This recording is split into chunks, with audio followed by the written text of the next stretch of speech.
মই ৰাইজৰ মন্ত্ৰী হৈ থাকিব বিচাৰো ক্ষমতাৰ মন্ত্ৰী হৈ নহয় ক্ষমতা ক্ষণস্থায়ী আজি আছে কালি নাই কিন্তু ৰাইজ সদায় থাকিব ৰাইজ হৈছে ভগৱানৰ ৰূপ আমাৰ গুৰুসকলে কৈ গৈছে সমাজখনক শ্ৰদ্ধা ভক্তি কৰি কাম কৰিবা সদায় তুমি জীৱনৰ প্ৰতিটো মুহূৰ্ততে ৰাইজৰ আশীৰ্বাদ পাবা গতিকে সেই কাৰণে মই হওক ঋতুপন বৰুৱাই হওক বা পুনাকন বৰুৱাই হওক বিনোদ হাজৰিকাই হওক আমি কিমান সংখ্যক ইয়াত দলৰ মানুহ এজিপি বিজেপি সকলোৱে আপোনালোকৰ মৰম স্নেহ আশীৰ্বাদ লৈহে আজি সমাজ সেৱা কাম কৰাৰ সুযোগ লাভ কৰিছো ইয়াৰ আগতে মই 5 বছৰ আপোনালোকৰ আশীৰ্বাদত আপোনালোকৰ সহযোগিতা কৰাৰ বাবে মই চৰকাৰ চলাইছিলো বা আমি চৰকাৰ চলাইছিলো গতিকে এতিয়া কেন্দ্ৰীয় মন্ত্ৰী হিচাপে দেশ সেৱা কৰাৰ সুযোগ লাভ কৰিছো এই সকলোবিলাক সম্ভৱ হৈছে আপোনালোকৰ দৰে ৰাইজৰ আশীৰ্বাদ আৰু সহযোগিতাৰ বাবে গতিকে সেই কাৰণে মই ইয়াত সমবেত হোৱা খাৰজান চাহ বাগিচাত সকলো বৃহত্তৰ এই অঞ্চলৰ ৰাইজক গভীৰ শ্ৰদ্ধা জ্ঞাপন কৰিছো আৰু আপোনালোকে সদায় আশীৰ্বাদ দি থাকিব আমিও যিমান পাৰো ভাল কাম কৰি যাম কাৰণ মই এটা কথা বিশ্বাস কৰো মোৰ ভাল লাগিছে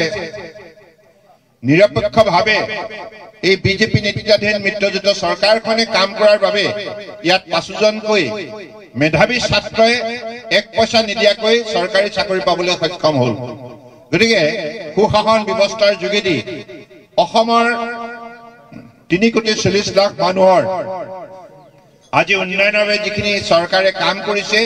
এই কামখিনি মই ভাবো যে প্ৰতিগৰাকী ব্যক্তিয়ে ইয়াক যুক্তিৰে পঢ়িয়াই চাইছে আৰু এই কামৰ পৰা তেখেতসকল লাভান্বিত হৈছে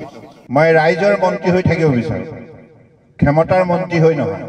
ক্ষমতা ক্ষণস্থায়ী আজি আছে কালি নাই কিন্তু ৰাইজ সদায় থাকিব ৰাইজ হৈছে ভগৱানৰ ৰূপ আমাৰ গুৰুসকলে কৈ গৈছে সমাজখনক শ্ৰদ্ধা ভক্তি কৰি কাম কৰিবা সদায় তুমি জীৱনৰ প্ৰতিটো মুহূৰ্ততে ৰাইজৰ আশীৰ্বাদ পাবা গতিকে সেই কাৰণে মই হওক ঋতুপন বৰুৱাই হওক বা পুনাকন বৰুৱাই হওক বিনোদ হাজৰিকাই হওক আমি কিমান সংখ্যক ইয়াত দলৰ মানুহ এজিপি বিজেপি সকলোৱে আপোনালোকৰ মৰম স্নেহ আশীৰ্বাদ লৈহে আজি সমাজ সেৱা কাম কৰাৰ সুযোগ লাভ কৰিছো ইয়াৰ আগতে মই 5 বছৰ আপোনালোকৰ আশীৰ্বাদত আপোনালোকৰ সহযোগিতা কৰাৰ বাবে মই চৰকাৰ চলাইছিলো বা আমি চৰকাৰ চলাইছিলো গতিকে এতিয়া কেন্দ্ৰীয় মন্ত্ৰী হিচাপে দেশ সেৱা কৰাৰ সুযোগ লাভ কৰিছো এই সকলোবিলাক সম্ভৱ হৈছে আপোনালোকৰ দৰে ৰাইজৰ আশীৰ্বাদ আৰু সহযোগিতাৰ বাবে গতিকে সেই কাৰণে মই ইয়াত সমবেত হোৱা খাৰজান চাহ বাগিচাত সকলো বৃহত্তৰ এই অঞ্চলৰ ৰাইজক গভীৰ শ্ৰদ্ধা জ্ঞাপন কৰিছো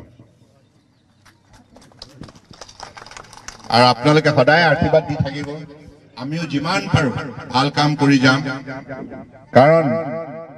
মই এটা কথা বিশ্বাস কৰো মোৰ ভাল লাগিছে নিৰপেক্ষভাৱে এই বিজেপি নেতৃত্বাধীন মিত্ৰজোঁট চৰকাৰখনে কাম কৰাৰ বাবে ইয়াত 5জনকৈ মেধাৱী ছাত্ৰই 1 পইচা নিদিয়াকৈ চৰকাৰী চাকৰি পাবলৈ সক্ষম হ'ল গতিকে সুশাসন ব্যৱস্থাৰ যোগেদি অসমৰ 3,40 লাখ মানুহৰ